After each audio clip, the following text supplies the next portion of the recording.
Whoa! Hi, it's not the Outlab. I made another podcast. Except this one's gonna be better, hopefully, and maybe last more than I think we made I had three. to do it to him. Had to do it to him. Yeah, I had to do it to him. I think we made 3 real episodes on the Outlab, but this is the first episode. No, it's the first one and not the last one. This is Shrimp Hours Presents. I got. Oh, which way do I point? I got. I got Cody with me. I got Slap with me, and I got Rusty with me. You know him. Ed was supposed to be here, but I'm pretty sure he's asleep. Yeah. Dead. He's dead.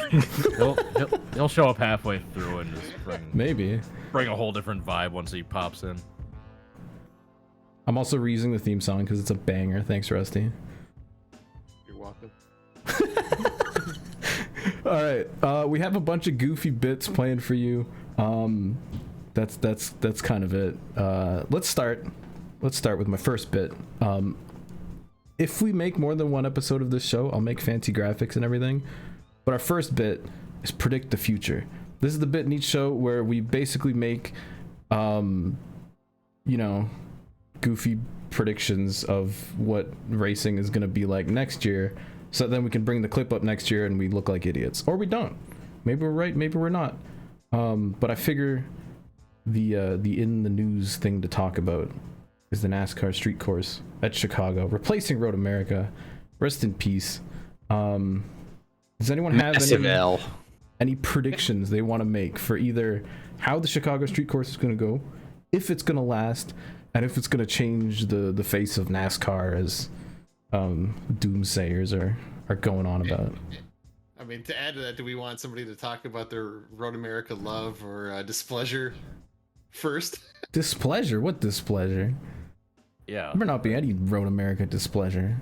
That's blasphemy around these parts. Not on my third podcast. First off, I want to say, like, everybody's saying that Road America, like, it sucks. It's a terrible race. It's a parade lap or whatever. That's because NBC and Fox are kind of shitters when it comes to broadcasting road course races. Like, even Sonoma sucked. That was on Fox, and Watkins Glen on NBC is like, I don't care. You know, the Daytona road course race a little while ago, back in 2020, 2021. You know, I didn't care for the presentation of it. I think it has a lot more to do with TV just not being able to make a road course work. But if you've actually like been there, you've been at that racetrack, it's so much fun. Like even the race itself, you know, we were up in turn 5. We can only see like 2 or 3 corners. So we had a big screen in front of us so we could see the other parts of the track and all that. But I mean, I thought it was a great race. I thought it was awesome. Both years I went there, and I don't have any complaints about it. Yeah, we're not taking Road America slander today. I'm sorry, it's not happening. Not from the 4 of us who were there together. No way. Yeah, When you compare that track to other tracks on the schedule, especially the road courses, I think it outperforms Sonoma year over year. I still feel like it has a little bit of potential in it, especially if they ever get rid of stages in NASCAR. Yeah, definitely. They had 100,000 people show up. That's like both years. Yeah. Yeah, but NASCAR doesn't get a cut of that. That's all Road America's income. Yeah, they've been. The rumor is that they got so much turnout the last 2 years for just NASCAR, they were able to repave the whole track for next year. For NASCAR to not be there. I mean, I guess Xfinity's still going to be there, right? Yeah, Xfinity is probably still going to be there. Trucks, we don't know yet, and I guess other series are going to be there. You know, Mazda and stuff like that. Supercars, yeah. I hope the truck come Not back along with Supercars, Trans Am, Xfinity. We're already sounding too much like a regular ass NASCAR podcast. I want some stupid predictions. Is this Chicago race going to be a banger or is it going to be a snoozer? What do you think? Gonna suck. Really? No. I think it's going to be hot. I think it's going to be Dude, me and Cody went down Lakeside Drive. That place is bumpy as fuck. They got to repave it. They have not done anything as of yet. Lakeshore Boulevard is basically Speedway or Speed Bump Boulevard, as I call it. Dude, it is shitty. Dude, do you know how bad the little exhibition places where they run the Indy cars in Toronto with the Pinty series? And those races are damn good. I think it's gonna be goofy. This is like a half mile long straightaway. between just all the right-hand turns and just like the sweeping turns, I don't know if there's gonna be too many places to pass with these stock cars, and it's perfect. I don't know. I think it's gonna be boring overall, but it's gonna get set up by a late race caution. We're gonna have a restart, and it's just there's gonna be an exciting yes, somebody's gonna punt somebody else. Ross Chastain's gonna punt like Chase Elliott or something on the last lap, and then he'll win, and then everybody's like, "Oh, it's a great race. They were so glad we lost Road America for this." Oh, well, they're gonna take the first two stages, kind of figuring out, tiptoeing around, and then the final one, it's just all out, just out for blood. Death. Yeah, they're going for blood in the third stage. Bloodbath. And we're getting full course reds that last half an hour minimum. I also feel like you could put these guys in any track for the first time and they're going to figure out how to put on a show. The second time they go back, maybe not, but they're going to figure out a way to make this race feel like a classic. Like, in my opinion, I feel like the Roval was not that great of a race till they got to that third stage, and then that turned into a banger for multiple reasons. I feel like the same thing's going to happen with the street. I agree. I think it's going to get goofy, but it's going to be like a good kind of goofy. The one track concern I think that has like been legitimately posed is the fact that they have like a 90-degree turn in an intersection, and then they go around the track a little bit, and then they have another 90-degree turn in the same intersection. Like it does like a little like a I don't know how to show this, but it goes, the track goes back in on itself. Yeah, it's like a figure eight that doesn't make a figure eight. It like runs into itself. There's no runoff. Like, it's the longest straight on the track, and there is just no runoff space. That's kind of like the Roval. That's kind of like the Roval, and I'm going to make a bold prediction again. Brad Keselowski in 2023 leads the Army off the cliff again, going into turn one, and just wrecks everybody.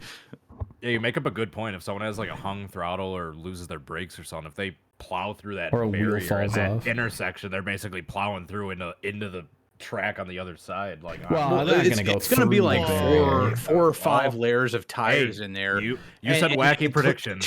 Chase Elliott plowed into those tires, came back and won. Someone's gonna go through the wall at that intersection. That's my No. That's a good wacky prediction. I like it.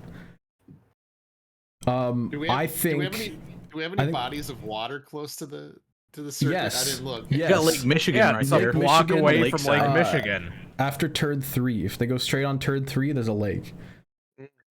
Does your bold prediction involve the lake? I'm still hoping that IndyCar Nashville has somebody go off the bridge before before somebody in NASCAR goes off into the lake. I'd like to see that in a video game, not in real life, sir. Gotta have the scuba guys on hand. Maybe Alex Palou, since he's like burned every bridge he has, can like burn the last bridge off of Nashville. All right, my goofy prediction might not be that goofy, but I think we're gonna have a bang of a race.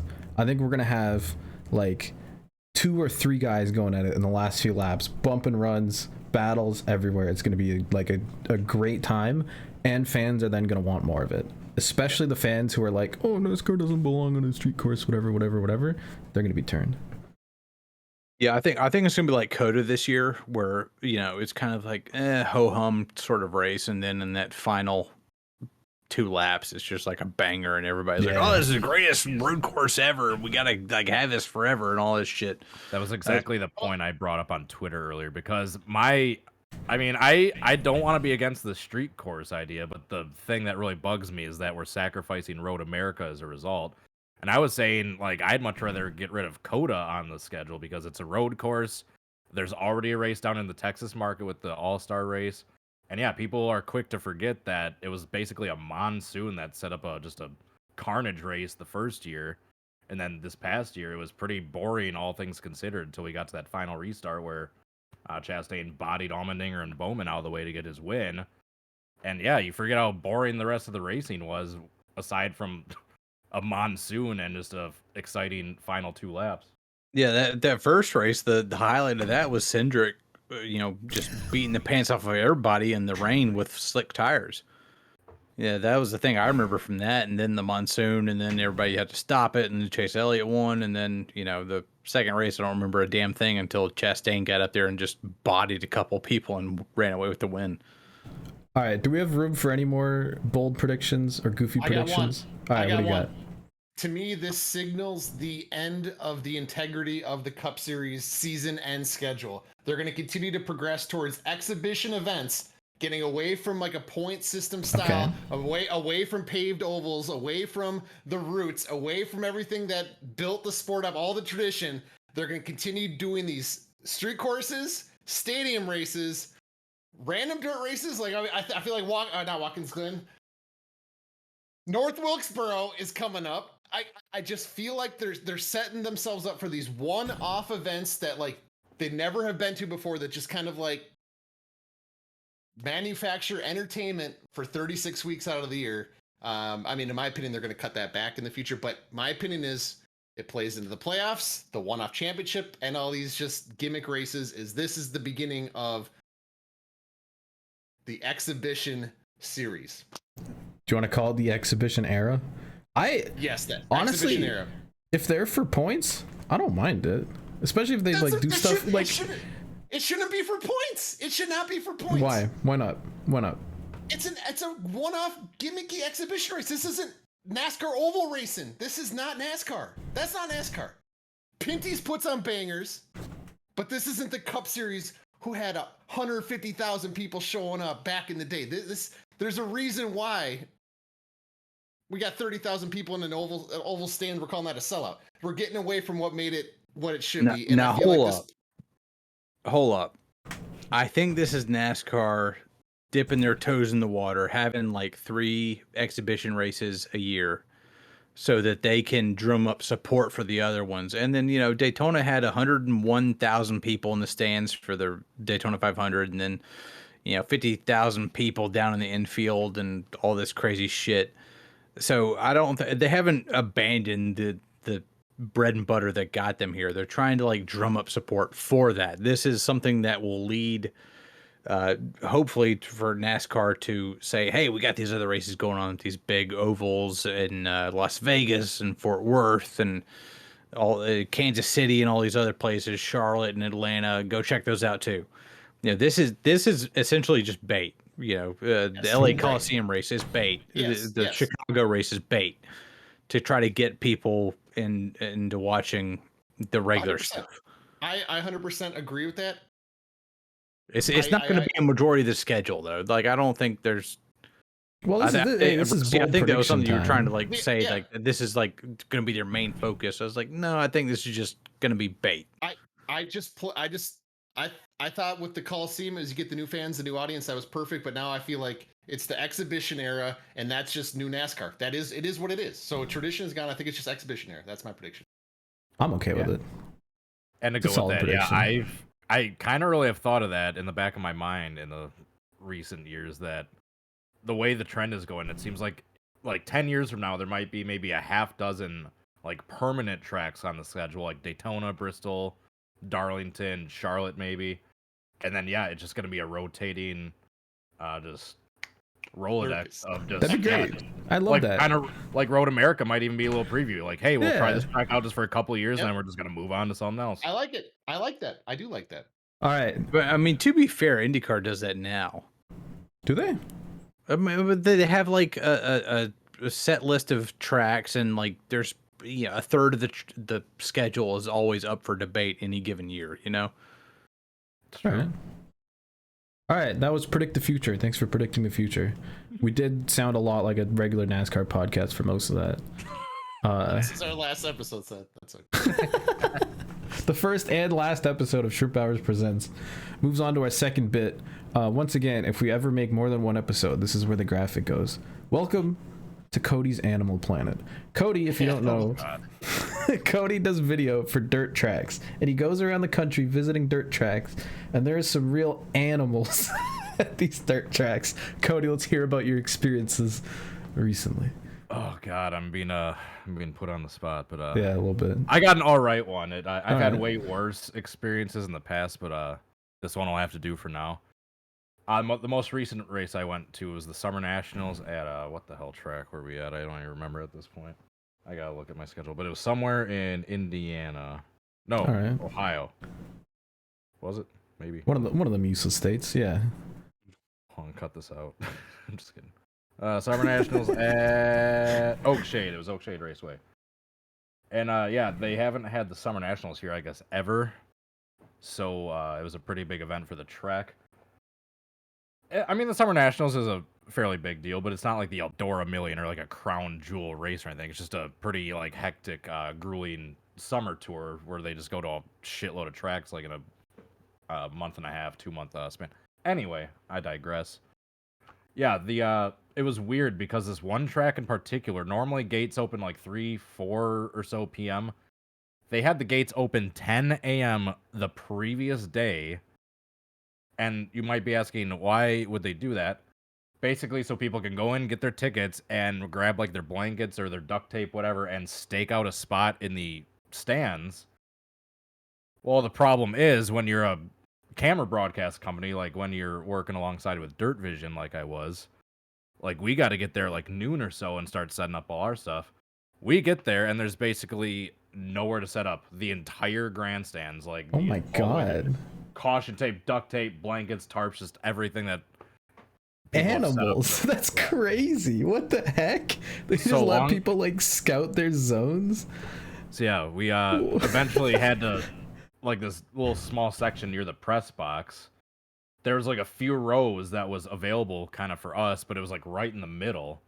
So we basically like took the people's stuff that was on the back row and just slid them forward and took their spot. They were cool about it. They were fine. They were understanding. They were like, "Hey, yeah, we'll rather have the same view just a couple rows down rather than standing looking at your guys' backs all night."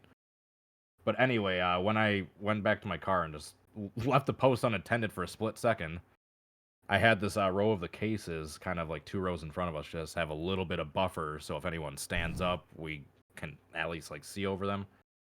Some dude just took it upon himself to shove the cases over, Oh my go god. over our caution tape that we had blocked off, and just make himself a little section blocked off, like kind of like in our area that we had blocked off. Which I was like, you know what, it's fine. This dude's down in the corner, like he's kind of just, all things considered, even though he's in our space, he's kind of out of the way. So, like nothing really too like animalistic came out of it, but I guess Rusty's dying. the worst that he started Kill doing, these people. like he had one of those like portable foldable chairs you can bring in on like the bench seats, kind of Oh, have a yeah. little bit of a backrest and an armrest, which is fine. But then yeah, since he decided to squeeze himself a little space into our space, like kind of slowly throughout the night, he just kind of started making himself more and more at home. Oh Started my stretching god. out further back. We had, Nesting. yeah, he had a like, and the row behind him, we had like a tripod bag, which is kind of padded. And eventually, he discovered that he's like, "Ooh, this is a nice little pad for my shoulders back here, my elbows." And the case that, because I had these cases like strategically positioned so no one would be in there, and he must have, when I was gone, yeah, like shoved them over and made himself a little spot. And yeah, those cases that he shoved over, then he's like, "Oh, this is a nice little armrest for myself." And yeah, space to put my food and drink and stuff. Just Yeah. on your like expensive camera cases. He just has Oh, the they freaking weren't mine. They nachos. were the Dirt Visions. If they were like Still. my, yeah, it was annoying. But if they were like my personal ones rather than like Dirt Visions, I would have probably been a lot more bothered by it. But it's like, it's not my stuff. It's not going in my car when I'm done with it. And yeah, that was Put the pretty much meat it. on it. Yeah, there's nothing like insanely like drastic about this story, but I guess like the last little details. This dude is one of those like 50 or like mid-50s dudes that was wearing sandals with his nasty feet, and he kept stretching them out and getting them awkwardly close to the group of women that were Oh. in front of him. The Yeah, it was- corns out and all that bullshit. Like I said, when he realized, like when he was like, "Ooh, this is a nice little cozy space I got," he just started to slowly stretch out and just make himself at home more and more. Oh my god. That was pretty much it for that. I know I've had a lot worse, but that was the most recent one. That's a solid Animal Planet segment. It's one of my favorites.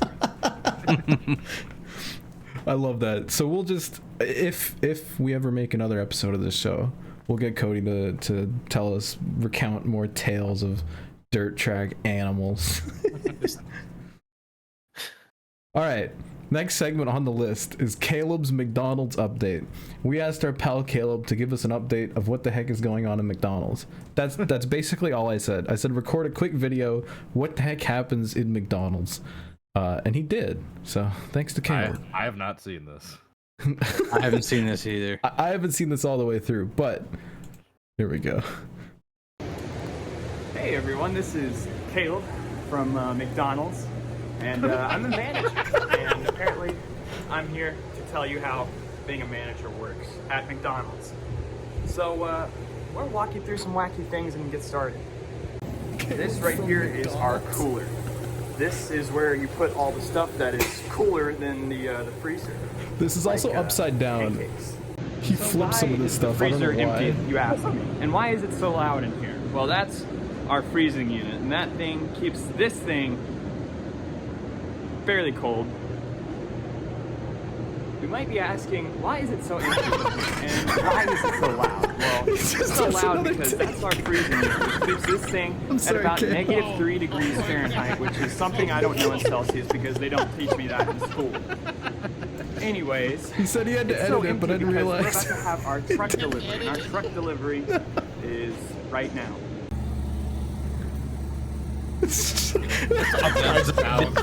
Caleb, what are you doing? That ended a little bit abruptly.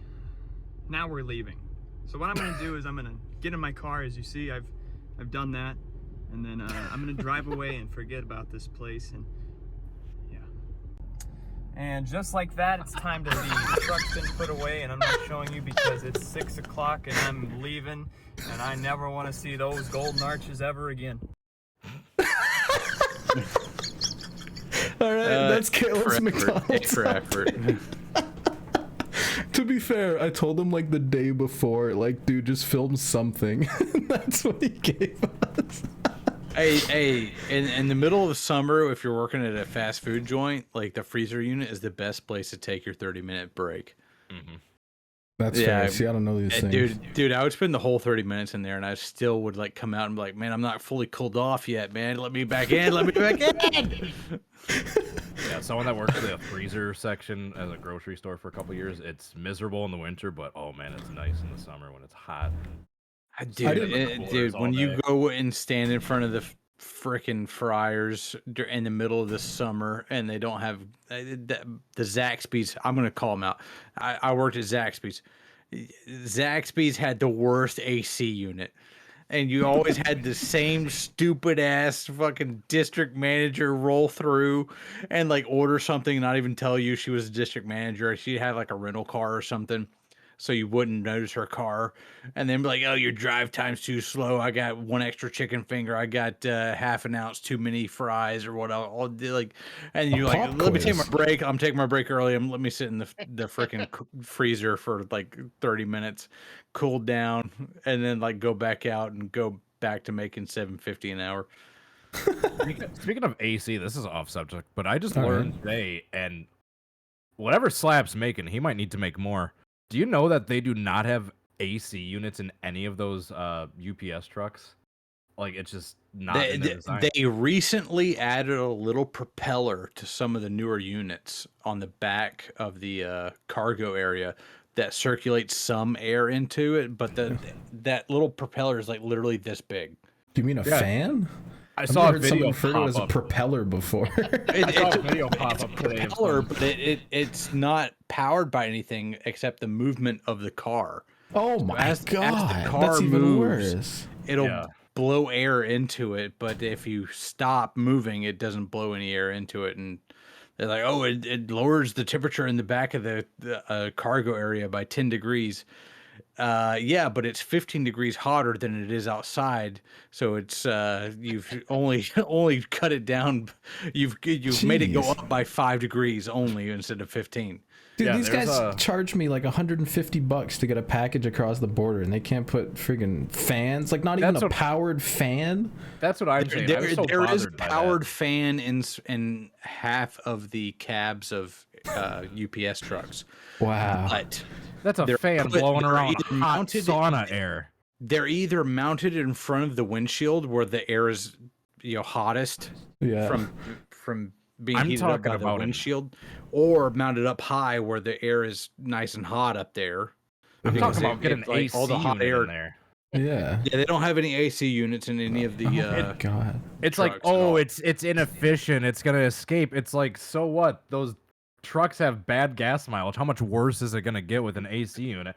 And yeah, those the trucks air is gonna get escape, like 5 or 6 miles to the gallon. but just the cool air just blowing on you while you're driving, even if it's escaping out the door. I mean, that's got to be some sort of relief. The reason this gets brought up is because I saw a video pop up on my suggested today of it's like a viral video of that UPS driver fainting from like heat exhaustion. Yeah. And I'm like, damn, yeah, I never even realized that those trucks do not have AC, and slaps run around working 10, 8-hour days sometimes in just 110-degree heat down in the south. It's like, Jesus Christ. And half the trucks don't even have fans in them. Jesus and Christ. the half that do, it's either mounted in a place where it's right up next to the windshield, where it's only collecting hot air and like blowing it back at you. That's hotter than the human body temperature. Oh, and our uniforms are these dark brown uniforms that just absorb the sunlight so nicely. The trucks too. The trucks must be just ovens. But you got to propel it at least. The tops of the trucks are like a white fiberglass, but that doesn't do anything except to reflect heat inside the truck. Oh God. Do the Hello Fresh boxes emit any cool air from the? No, they get lots of leaky meat. Have you had like if you have a HelloFresh sponsorship or whatever, and you're getting HelloFresh, like just let it be known, all those drop on Monday, and we don't run anything on Sunday. So those have been sitting in a hot ass warehouse for a full day and a half before they finally get moved on Monday. And when they get moved on Monday, they're sitting in the back of a UPS truck that's hot as shit and has no cooling unit in it, and you're just hoping that the dry ice inside of it basically lasts long enough so that the leaky meat or whatever, the raw meat, doesn't turn rancid on you by the time it gets to your front door. Just imagining the meat juice in the back of the UPS truck cooking throughout the day. Every driver has some story of how leaky meat juice got onto the back shelf. Jesus Christ. And putrefied and like made his whole truck smell like shit for like 3 weeks. Those trucks must smell awful, and if there's just leaky meat juice just marinating in the baking sun just all day. Jesus Christ. But hey, people keep ordering it. It's the same people year after year. They keep coming back for more. Delivering to the same people year after year. I don't know what their return policy is or their replacement policy, but it must be good because people keep ordering it. I got one guy who's been ordering like HelloFresh for dead ass 5 years. Oh my goodness. 5 years he's been ordering it, and I keep delivering it to his house every Monday, and he loves the shit out of it. Big leaky meat juice fan. Leaky meat. All right, next segment on the show. We don't have. It's not the leaky meat Some segment. YouTubers that get sponsored by that, and I just pushed them all under the bus. Oh, I'm not getting a sponsorship anytime soon, I think. Hey, but most of the time it turns out all right. Most of the time people keep ordering it. All right. Day after the Every podcast Monday comes it's the out. same people, week after week. So, you know, props where props are due. Listen, HelloFresh, if you want to prove that your meat and your foods don't get ruined in a UPS truck, call me up, hit me up, send me some food, we'll make it happen. Keep sending it. All right, next segment. I don't have a funky name for this one because we came up with it about 2 minutes after the show was supposed to start. This is called What Games Are You Playing This Week? What games are you playing this week? Cody, I know you were gone for a lot of it. Oh, you're over here. what games are you playing this week? Been lots of Beam when I've been free chilling at the house. That's pretty much it. Little Rusty? Fall Guys dudes. Tons of Fall Guys every single night. I mean, we're creeping up on 700 hours. Jesus Christ. I'm sorry laughing about it, but man. 700 hours of Fall Guys. Yeah, Hold on. I mean, they started off the new season a little weak, but the last week or so they've kind of changed the playlist to be more engaging. Okay. That's another word for addicting. And they switched up the store. Yeah, so it's been a little bit more fun. I've recently learned they have skill-based matchmaking, which is a betrayal to your entire fan base. I'm sorry. Yeah. You can't have skill-based matchmaking in Fall Guys or any game unless there is ranked. I will die on that hill. So Fall Guys, you got to remove it. I got 700 hours. I know what I'm talking about. Get it out of there. I just did the math. 700 hours divided by 24 hours. That is 29.16 straight days you've played Fall Guys. It's a month of Fall Guys. A month of Fall Guys. We've also played a little bit of Slapdick too, so we're having good time with that free game. It's a free game too. So We do like some Slapshot Reloaded, or Slapdick as we call it. Slapshot Oh, Rebound. it is Rebound. Damn it. Reloaded. Well, we call it Slapdick Heroes, so I'm not really that. I don't use the actual name of the game that much. Whatever. Slap Shoes. What were you playing? A lot of Fall Guys, a lot of Team Fortress 2. Oh yeah, you're old. What keeps bringing back? Fuck you. Fuck you. It's a good ass game type. I'm sure it was. So no, Valve has like abandoned the casual and competitive servers and all that, but you can still find great games in the community servers like Skyall. You can go to Uncletopia. There's great stuff there where they ban bots as soon as they find them and all that. And it's still just as fun as it was back in 2012 and 2013. I've kind of morphed from a pyro main to a demo main, which is still really fun for me because I used to play Junkrat and Overwatch, and that's always been my favorite. Sure. That's always been my favorite like type of character, the guy who can like launch himself 7,000 feet in the air and do all this high damage and all this shit. So I've still been playing demo main, been playing 24/7 Dust Bowl servers. Those are still fun as fuck, and I don't care how old of a shitter you are at Team Fortress 2. 24/7 Dust Bowl servers are the way to go. It's the best map that they ever made. It's the best map from the OG 5 maps that they launched with. Those are the best ones they got. All right, so to the one dude who's still watching this who has played TF2, shout out to you. That was for you. I've honestly never played it, so yeah, I'm me neither. When did you Shrimps play TF2 for the first time? It's free to play now. Oh. I bought it in 2012, and then like 6 months later, it became free to play. So I felt betrayed after that. Ooh. If you want to see us play TF2, write a comment. If you don't bother. I've been playing Dirt 2 this hit week. me up on That's Twitter. about it. Yeah, slap cares. look for squads. I've been playing Dirt 2. I love Dirt 2. Dirt 2 is an all-time game. Best sucks. main menu of any racing video game, period. I'd make a whole video on it if I had the time. And then I played Sniper Elite 4 for the first time with Ben last night. It's like kind of goofy. It's like Hitman. You just shoot dudes' balls off. Yeah, you can go through your guy's testicles and he'll do the X-ray thing of it. It has like an animation. Yeah. Yeah. Like Mortal Kombat 10. It has like a slow-mo animation and shit. Yeah. It's like Today I learned. a Hitman with like less intense strategy, in my opinion, as someone who's played the game for like 1 hour. It was fun. Anyway, that was what games were you playing this week? The next segment is a very short one. It's the worst paint scheme of the week, because basically I'm gonna call out whoever showed up to a racetrack with the ugliest car. Focusing on NASCAR. Raptor. Did we get to call that wasn't this week. If you have one, yes. If you have one you want to call out, send an image in this Discord and I'll put it on the screen. I was gonna say I might have to start wandering the pit specifically looking for the ugliest car at these tracks. If you're at some goofy dirt track and you find some really ugly car, please do.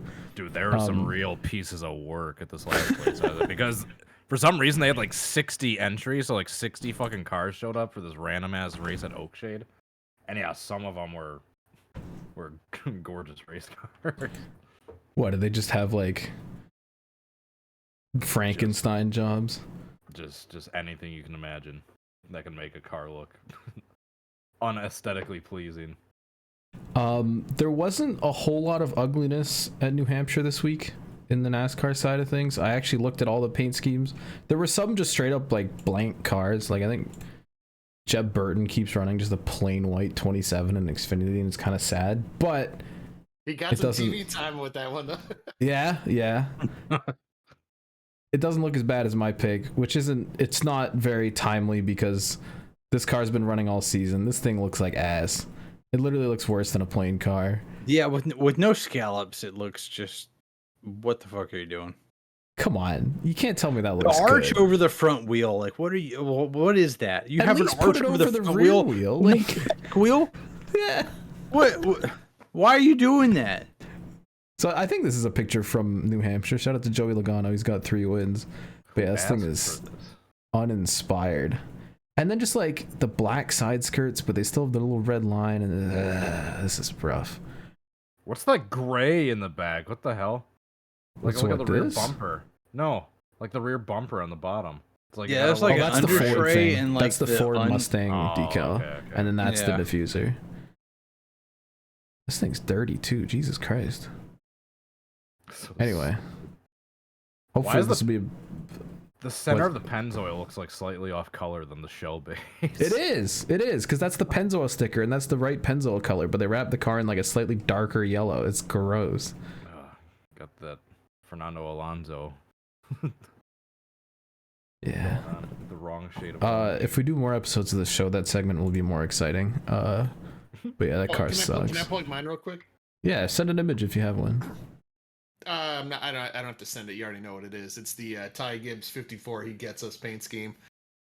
We'll be seeing Which ya. one was it this week? The he gets us. Oh, did he drive?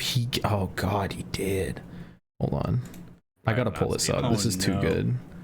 I haven't seen. So, this is along the same lines as I Am Second. If you may remember when I looked up that sponsor, this is a Ty Gibbs car sponsored by like a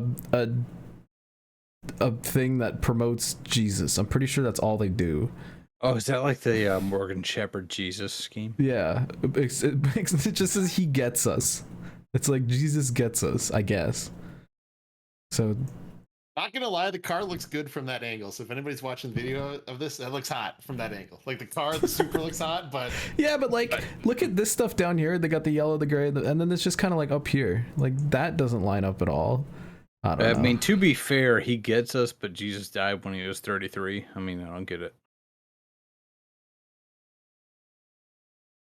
Yeah.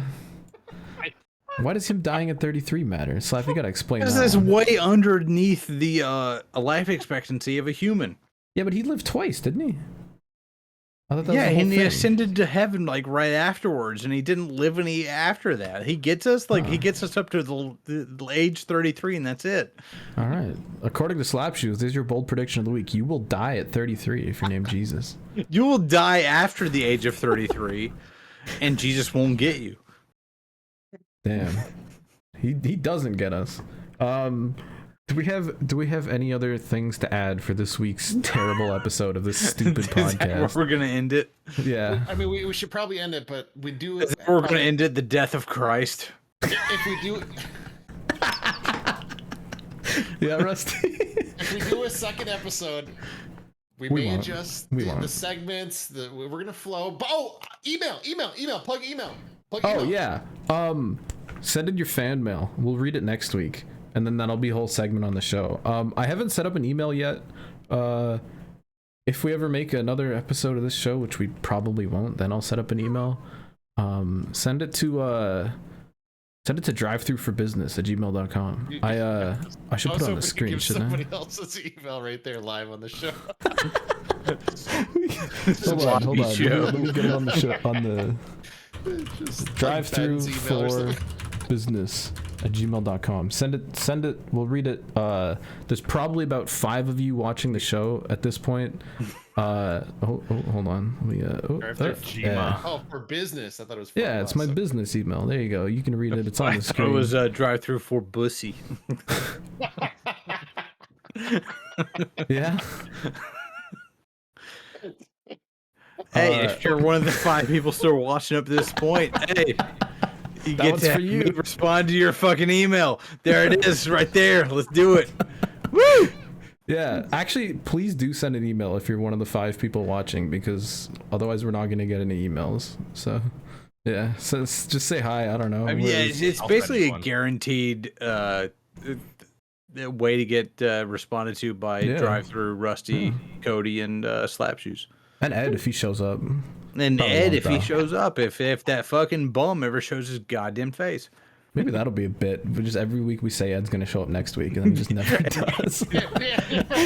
We'll continue the podcast until Ed finally shows up, and then it's over. We're As soon done. as he says hi, we just hit the stop button. It's done. Shrimp Hours Presents is over. We'll start up another podcast 2 years later. Yeah. So that about does it. I'll play the music, the outro music. Yeah. We doing the outro music now? Yeah, I mean that's the show. 3 years. It's true. We took 3 years off that? to make this turn of a podcast with this guy who can't focus his camera. That's it. What do we do now? We never make another one of these ever again. All right. It's bit. Wait, hold on. The cat's saying bye. Woo! He looks very happy. All right, say bye, Slap, and Slap's cat. Bye. She's not happy about it, but she's here. This is Bit. For the one and only episode of Shrimp Hours Presents. Hey.